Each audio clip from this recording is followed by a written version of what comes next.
hard, focused, engaged. It was awesome. Hey guys, I'm Rochelle. I'm a middle school STEM teacher in the state of Idaho, which is the GEM state, hence STEM in the GEM.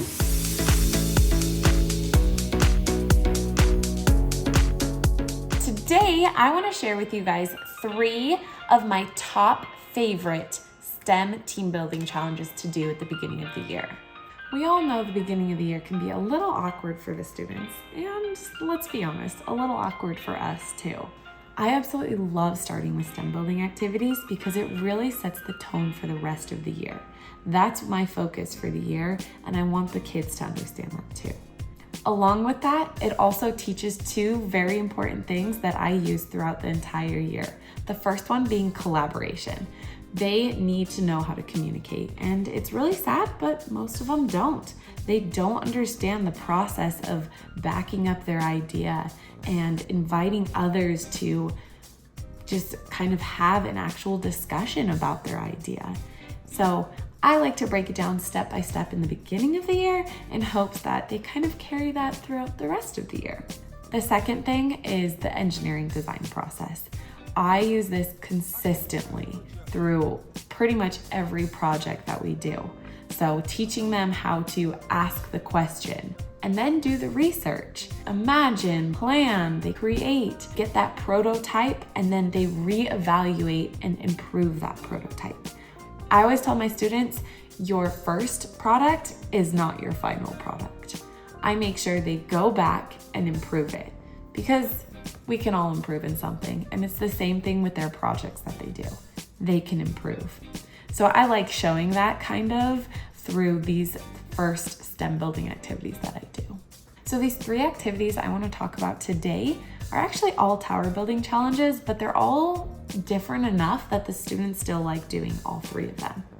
I used all 3 this year. The kids didn't complain at all. In fact, they loved it because they had that chance to try again with a different tower and get to approach it maybe a little differently.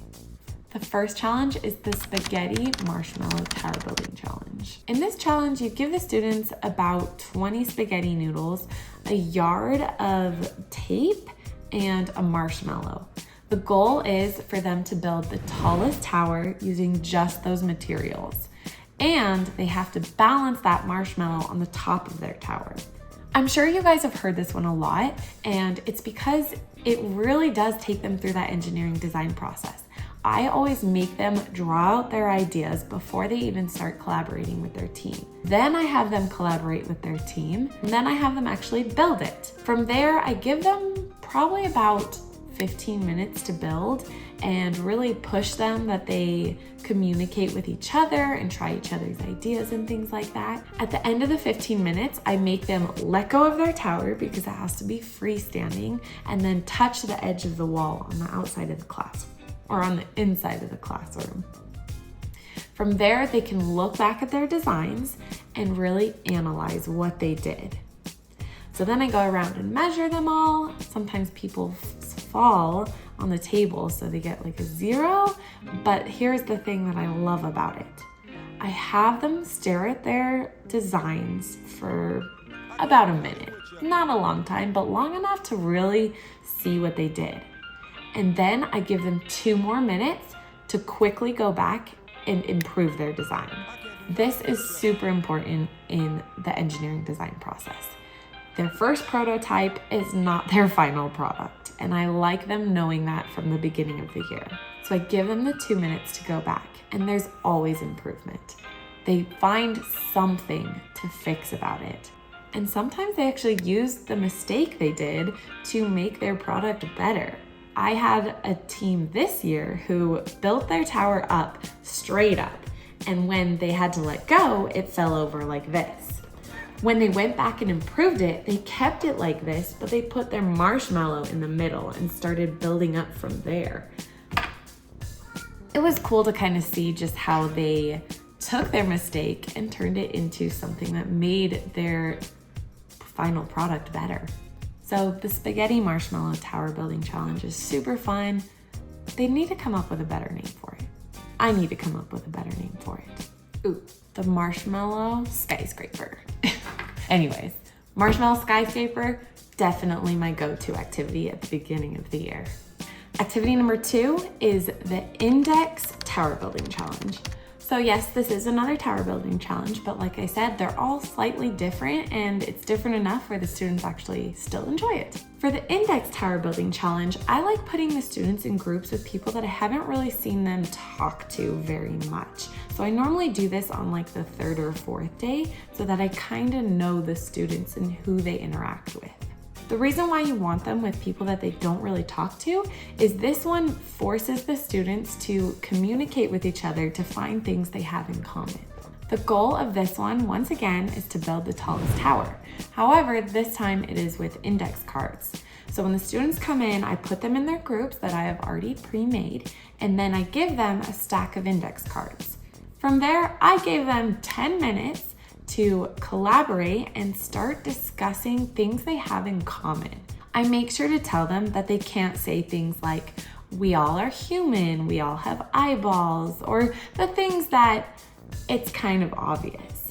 I really invite them to dig deeper and find things as far as their personality, maybe things about their background and their life, other things that really describe them other than they're human. From there, they write those things on the index cards, and as soon as they write it, they can start using it to build their tower. I love this challenge because it really teaches that engineering part of it.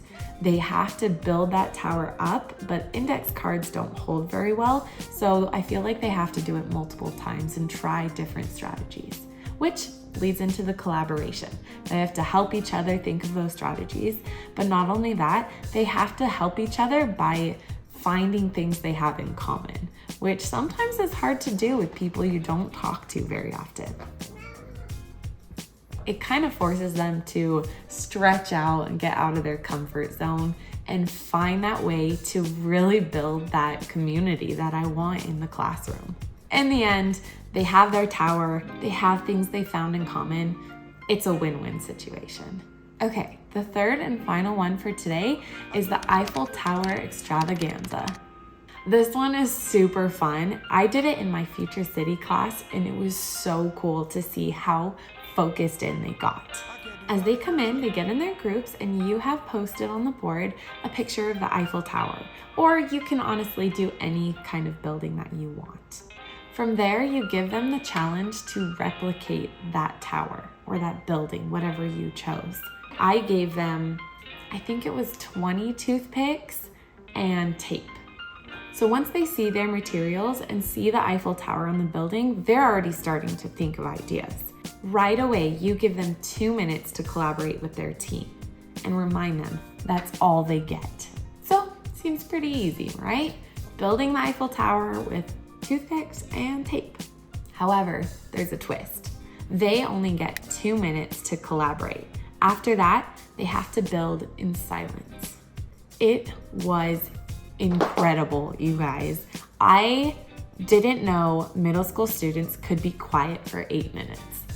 They were so focused. It was insane. They had their 2 minutes of collaboration, which they used to actually collaborate, which sometimes when you give them that collaboration time, they kind of just waste it.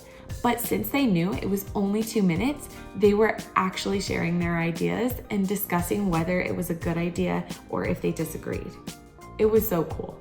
And then when the 2 minutes was up, they stopped talking and they worked hard, focused, engaged. It was awesome. I was just blown away. I did not know it was possible. It was so cool to see their results. I would recommend a little more time if you have it, just because they didn't get much of the tower actually built, but it was still really cool. And I don't know how much longer they could have kept silent. So I think 8 minutes worked. It just would have been super cool to see the whole tower come together. For this Eiffel Tower one, I didn't have them go and improve their work, but that was just because of time.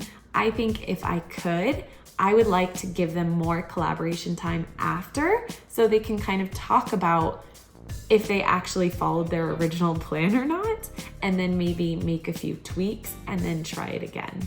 However, we know time is hard in the beginning of the year, and even just getting that little bit in of some kind of STEM/team building thing is so important. Well, there you guys have it. My 3 top building tower STEM building challenges, I guess we could consider them, because I have loads of more STEM building challenges that I love. These were just the top 3 that I used this year. So I hope this helps you out and gives you some ideas of how you can really encourage both that collaboration and the engineering design process in your classroom this year. Because I've said it before and I'll keep saying it, the future of the world is in your classroom. And you have such an impact on this, on them, on the future of the world. Sometimes it can get overwhelming when you think of that. But don't worry, if you are there for those students and they see that you are putting in the effort to make them win in life, they'll love it. They'll love you, and they will be such better members of their future community. They have so much to offer this world, and we do too. We have so much to offer to this world by helping our future become the best it can possibly be. So thanks for being here, you guys. I hope that you use these STEM challenges and that they help you help the future.